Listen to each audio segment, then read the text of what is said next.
I was halfway through reviewing the quarterly sales data when James stormed into my office. No knock, no courtesy, just a loud, deliberate entrance meant to rattle. Typical. "Sophie," he barked, tossing a file onto my desk. "We need to talk now." I glanced at the folder, then at the man I'd worked under for the last 4 years. James Carter. The kind of man who never looked twice at women in the office unless he needed coffee or someone to organize his calendar. He liked power, and more than that, he liked reminding others that he had it. Still, I stayed calm. I always did. "Of course," I replied, gesturing to the chair across from me. He didn't sit. Instead, he loomed. The board's decided to restructure the leadership team. We're moving in a different direction. And frankly, we need people who can lead, not just follow spreadsheets. I blinked, stunned for half a second. "You're firing me?" He smirked, like he'd just sunk a game-winning shot. "Let's not be dramatic. We're releasing you from your position, effective immediately. No warning, no performance review, and certainly no recognition for the fact that my department had just delivered the highest revenue growth in 3 years. "I see," I said quietly. "May I ask why?"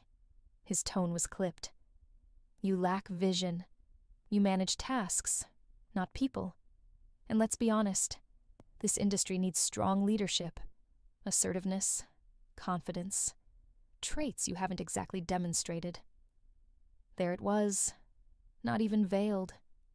A dig at my gender, wrapped in buzzwords and corporate fluff.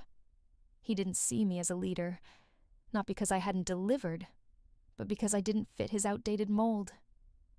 "I understand," I said, my voice steady, neutral. James narrowed his eyes, clearly thrown off by my composure. He expected outrage, maybe even tears, but I'd learned long ago how to control my emotions in boardrooms full of egos. "I'll need your badge and company laptop by the end of the day," he added. "It will disable your access by 5 p.m. HR has your severance details." I nodded and stood, extending my hand. "Thank you, James. I appreciate the clarity." He hesitated but shook my hand. "Good luck out there." As he turned and walked out, satisfied with his little coup, I sat back down and exhaled slowly. My hands didn't shake. My breath didn't quicken. In fact, I felt lighter. Because what James didn't know, what no one in that building knew, was that I wasn't just a department head. 2 weeks ago, something changed, something big, and I had been waiting for the right moment to use it. I glanced at the framed photo on my desk. My father, smiling proudly at the ribbon-cutting ceremony on the day he opened the company's first regional office. The same company James had just released me from. I ran my fingers along the edge of the frame. "You told me to wait, Dad. Wait until the time was right." I stood and began packing my things. I didn't take much. Just a few personal items. A mug my team gave me last Christmas, and a stack of old notebooks filled with ideas that had never made it past James's desk. Outside, the office buzzed with quiet curiosity. A few co-workers gave me sympathetic glances. Others avoided eye contact. No one asked questions, but I saw the thoughts on their faces. Did she get fired? What did she do wrong? I left the building with a small, polite smile and no fanfare. As I stepped into the sunlight, I felt the weight of 15 years inside that company slip off my shoulders. They thought they'd ended my career, but what they'd actually done was give me the green light. I reached for my phone and texted a single message to my lawyer. "It's time. Prepare everything." The reply came back almost instantly. "Understood." Shareholder meeting can be scheduled within 5 business days. I looked back at the glass building glinting in the sun. James thought this was over, but he had no idea what was coming. The next time I walked into that boardroom, it wouldn't be as an employee. It would be as their majority shareholder. And the smile I wore that day would be real. 2 weeks earlier, I had sat in the quiet, wood-paneled office of my family's attorney, staring at a document I wasn't allowed to open until the clock struck 12 on my 30th birthday. My father had always loved theatrics. He said it made serious things feel significant, and this, apparently, was one of them. Sophie, Mr. Harrington, our long-time family lawyer, had said with a warm, fatherly tone, "Your father left very clear instructions. You're not to open this envelope until your 30th birthday, not a day before." I had smiled politely, half curious, half amused. What is it? Some kind of delayed birthday card? He gave me a look that told me he knew, and that he wasn't about to spoil the surprise. "Your father was a man of vision," he said instead, "and he trusted you more than anyone." That sentence stayed with me in the days that followed. My father, the founder and former CEO of the very company that had just let me go without ceremony, had always believed in foresight, in planning ahead, and he believed in me. When he passed away 5 years ago, the company changed. It became colder, more calculated, less about the people and more about the numbers. James had joined shortly after, charming the board, flexing his MBA, and slowly dismantling the culture my father had built. I'd stayed, thinking I could protect what remained. But now I realized my father had known something like this might happen, and he'd prepared for it. On the morning of my birthday, I opened the envelope alone, sitting in the same spot where he used to read the paper every Sunday, sunlight streaming through the window, a quiet warmth in the air. Inside was a letter and a formal document with embossed seals. I unfolded the letter first. It was handwritten in my father's neat script. "Sophie, if you're reading this, you've turned 30, and that means you're ready." I never doubted it, not for a second. You've spent your life working twice as hard for half the recognition. I saw it, even when you thought I didn't. I didn't. I saw the sacrifices, the late nights, the integrity no one else noticed. I also saw how the company changed after I left, and I knew there might come a time when you'd need more than a seat at the table. So I gave you the table. I paused, blinking hard. My hands trembled slightly as I turned to the document behind the letter. It was a trust agreement, filed and notarized. According to the trust, 90% of the company shares my father had retained when he stepped down had been placed under my name, held until I turned 30, with full voting rights activated immediately. 90%. I read it 3 times, then once more, just to be sure I wasn't dreaming. I wasn't just a shareholder.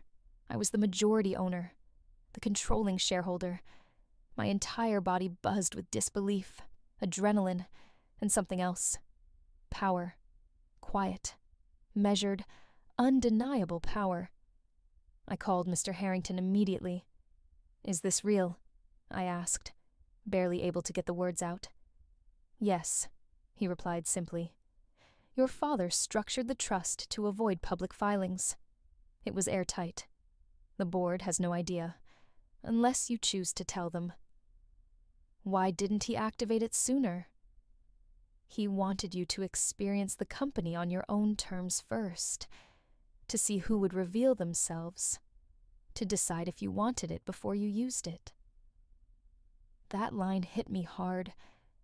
I'd spent years being underestimated, overlooked, talked over in meetings, I'd watched James get praised for ideas I'd quietly suggested, watched male colleagues rise faster despite doing less.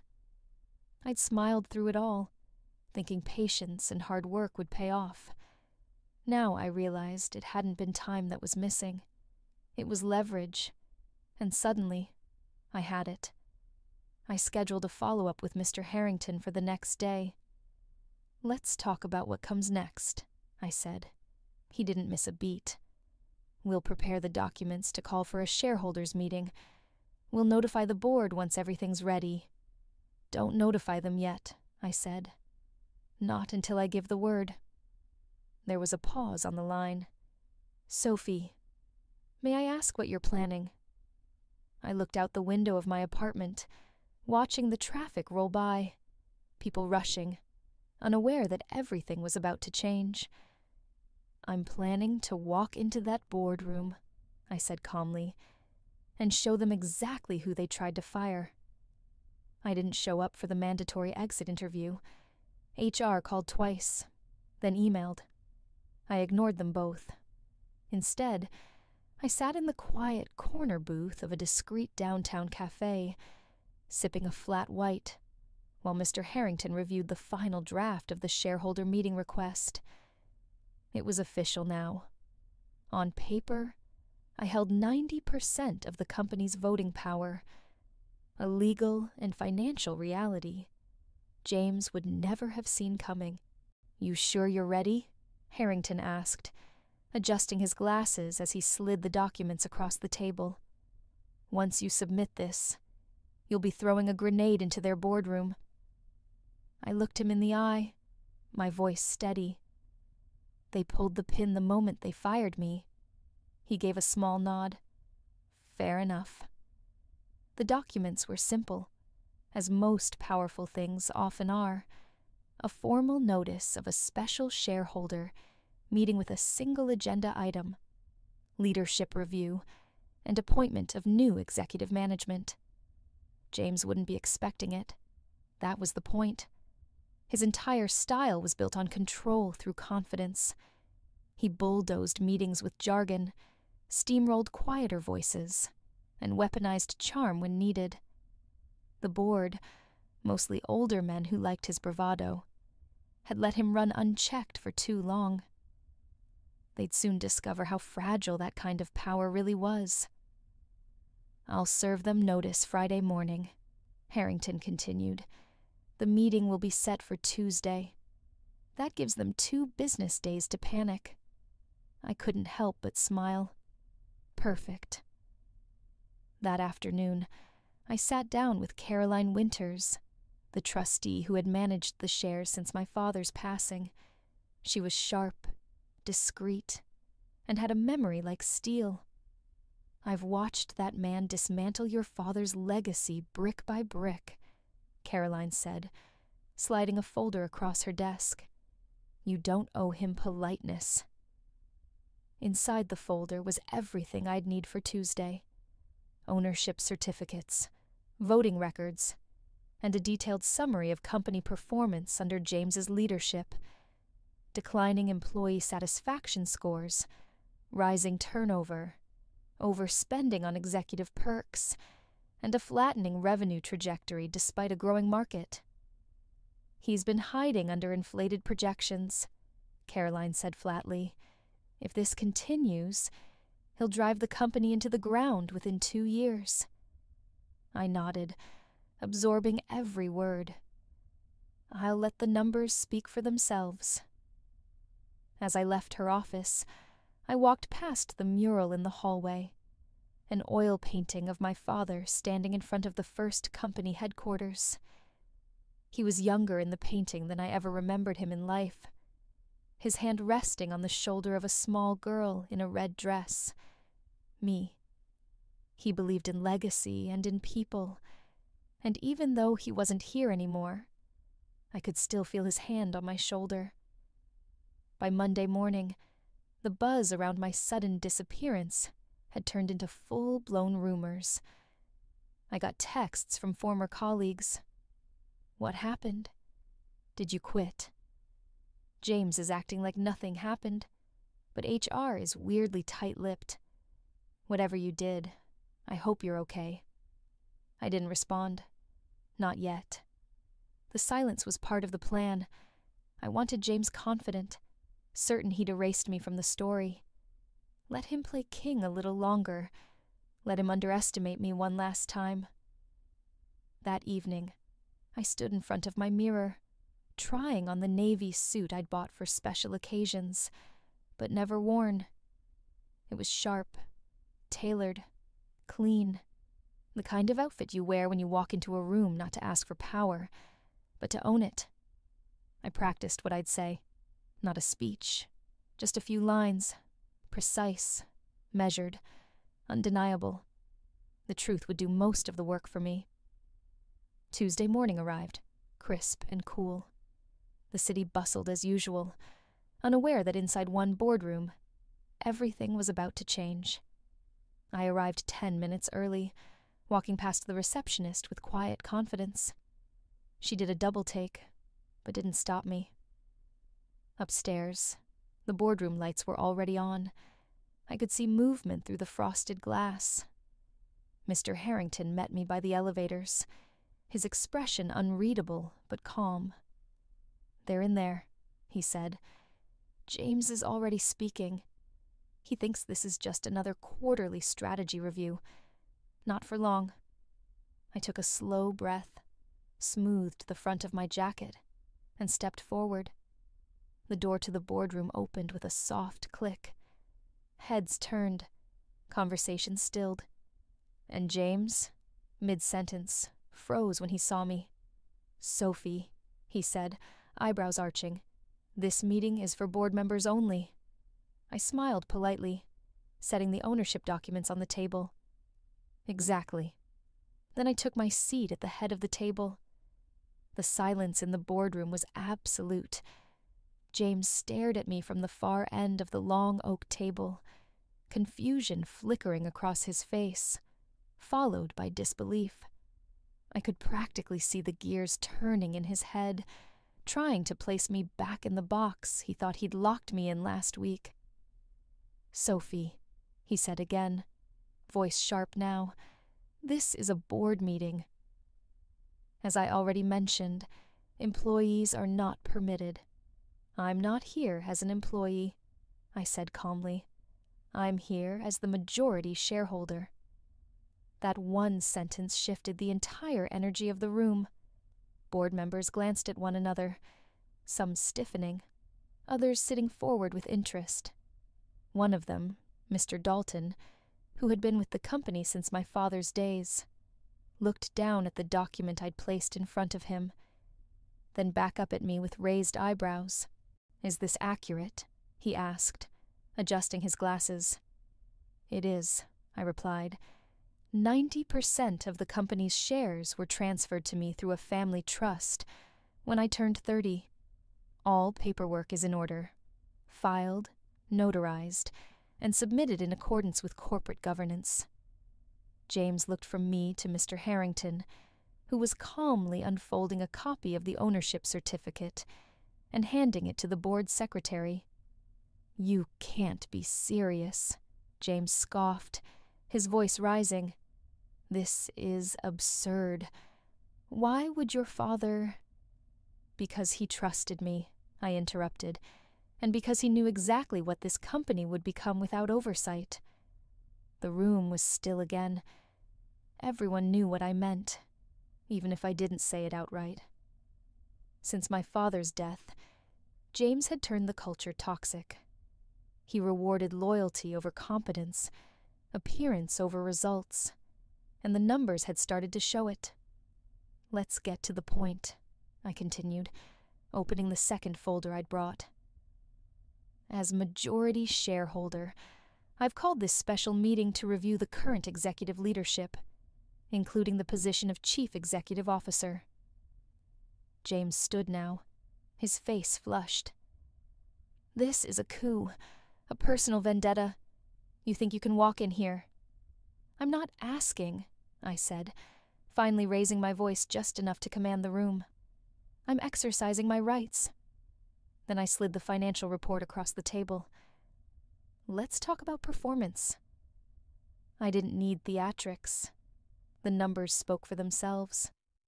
Employee satisfaction down 38% in 2 years.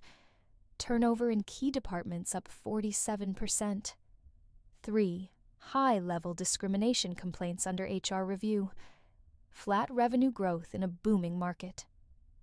I've compiled testimony from department heads, employee surveys, and financial audits. I've also documented misuse of company funds, unauthorized travel, excessive executive bonuses, and misleading investor reports. I glanced at James. All signed off under your leadership. Board members began flipping through the pages. Mr. Dalton looked genuinely disturbed. The CFO, who had sat quietly until now, leaned over to whisper something to the general counsel, who immediately began typing on his tablet. James's jaw clenched. You're twisting data to make your little revenge fantasy look legitimate. I don't need to twist anything, I said. I have evidence. You relied on the assumption that no one powerful enough would ever question you. That assumption ends today. I let that hang in the air for a moment. Effective immediately, I said, pulling out the final document. I am submitting a motion to remove James Carter as CEO of this company. As majority shareholder, my vote is sufficient to carry the motion. The board secretary looked stunned. You don't need a second vote? I own 90%, I said simply. A majority by any definition. Mr. Dalton cleared his throat. In accordance with company bylaws, the motion stands, effective upon completion of documentation. James slammed a hand on the table. You can't do this. I already did. Security didn't need to be called. James didn't resist, but as he stormed out, his face a twisted mix of rage and disbelief, I noticed something remarkable. He didn't look powerful anymore. He looked small. Once the door clicked shut behind him, I exhaled slowly and turned to face the rest of the board. This company deserves better, I said. So do its people. And starting today, that's exactly what they're going to get. Mr. Dalton nodded slowly, a faint smile forming. Welcome back, Sophie. By the end of the week, James's nameplate had been removed from the CEO's office door. I didn't move into the office immediately. I didn't need the symbolism of a bigger desk to confirm my position. I had something more important to do first. Rebuild the soul of the company my father started. The Monday following the shareholders' meeting, I called an all-hands staff meeting in the main conference hall, the same space where James had once paraded sales projections like war medals and handed out empty praise to the same handful of executives over and over again. But this time, the energy was different. Curious, hesitant, hopeful. Employees filed in slowly, murmuring among themselves. The front rows were empty, as if no one wanted to seem too eager. Some looked nervous, others suspicious. They'd been burned before. I stood alone at the front of the room, holding no notes, no slides, just my truth. Some of you know me, I began. Some of you only know what you've been told. But let me start by saying this. I didn't come here to take power. I came here to restore trust. A few heads tilted. People were listening. For years, this company ran on the strength of its people, on your ideas, your late nights, your belief that what we were building mattered, and somewhere along the way, that got lost. I paused, letting the silence fill the room. I was fired last week, I said, smiling faintly, told I wasn't what this company needed, that I lacked the leadership to take us into the future. A few people chuckled nervously at first, but the tension began to shift. My honesty was disarming them. I didn't fight back. Not then. Because I knew something James didn't. That leadership isn't about volume or vanity. It's about vision and respect, and lifting the people who actually do the work. I looked out over the crowd, locking eyes with a few familiar faces.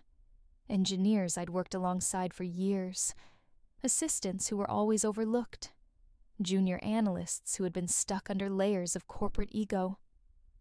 Starting today, everything changes. Over the next 2 weeks, I did something radical. I listened. I met with department heads, team leads, interns, receptionists, custodial staff. I asked what wasn't working, what they needed, who they thought deserved more than they were getting. And then I acted.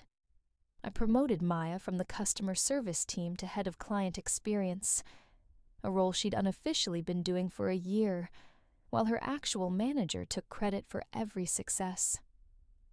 I brought back Kevin, a brilliant product developer who had resigned after being repeatedly passed over for promotion in favor of less qualified men. I restructured HR entirely. The complaints that had gathered dust in forgotten folders, I read every single one. Several mid-level managers were quietly let go within the first week. People who had cultivated cultures of fear and favoritism under James's watch. Then I launched something my father had once dreamed of. The People First Initiative, a new internal program to recognize innovation, reward collaboration, and promote equity, no matter the job title. No more whisper networks, no more glass ceilings, just good people doing great work and finally getting credit for it. Late one evening, I walked the halls of the office alone. The energy was different now, softer, brighter. The break room had laughter again. People were staying late because they wanted to, not because they feared what would happen if they didn't. Desks were decorated again. Photos of families, plants, personality. Things that had slowly disappeared under James's reign. In one quiet hallway, I passed a whiteboard near the engineering bullpen. Someone had scrawled in blue marker. She came back. 3 simple words, underlined twice. I stood there a moment, reading it over and over. Not she took over. Not she fired James. She came back. That mattered more than any title I now held. The following week, I finally moved into the CEO's office. Not because I needed the space, but because it was time. The nameplate was new. Sleek brushed steel with simple, elegant lettering. Sophie Wren, Chief Executive Officer. I didn't bring much with me, just one framed photo. My father and me on the company's opening day, both smiling, both hopeful. I placed it on the corner of the desk and sat down, not with a sense of conquest, but of continuation. This wasn't just my company now. It was my responsibility, and I intended to honor it. It was exactly 1 year to the day since I'd been fired, 12 months since I walked out of this building, with a cardboard box and a polite smile, dismissed as not what the company needed.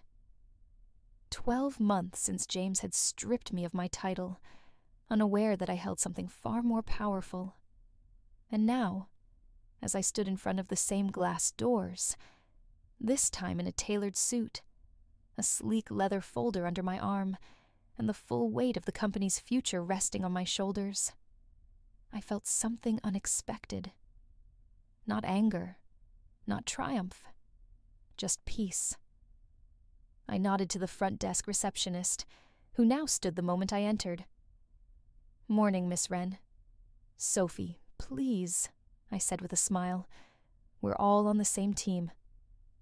The elevators chimed softly as I rode to the top floor, what used to be James's domain. Now it was mine. But I hadn't remodeled it for show. I kept the original walnut desk, the same broad windows overlooking the city.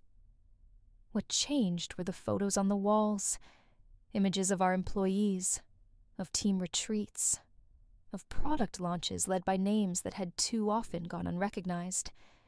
And on the far wall, directly behind my chair, hung a large portrait of my father, not as a monument to him, but as a reminder to me. I sat at my desk, opened my laptop, and began reviewing the quarterly report. It was our strongest quarter in 5 years. Customer satisfaction up 23%, employee retention up 41%, revenue breaking records. But what mattered more was how we did it. Ethically, collaboratively, transparently. The company culture had shifted. People no longer whispered complaints over coffee. They spoke freely and were actually heard. Feedback loops were open. Diversity in leadership had doubled. We didn't just bring good people in. We finally gave them a place to grow. There was a soft knock on the door. "Come in," I said. It was Maya, now the head of client experience, her eyes sparkling even behind her glasses. "You ready?" she asked. "They're waiting in the conference room." I stood, smoothing the front of my blazer. "Let's do it." The boardroom looked different now, too. Not in decor, but in presence. For the first time in company history, half the board were women. Several members were under 40. They brought new perspectives, asked harder questions, and made better decisions. At the center of the table sat Richard Tanaka, one of our new strategic advisors. Brilliant mind, decent heart, the kind of person my father would have trusted. "Before we begin," Richard said, gesturing toward me, "Sophie has a few words." I hadn't planned to speak, but standing there with every eye on me, not in judgment, but in respect, I realized something. This was the moment my father had prepared me for. "I want to thank you all," I said, "for believing in change, for making hard decisions when easy ones would have been safer, and for helping me rebuild a company that puts people before power." I paused, letting the words settle.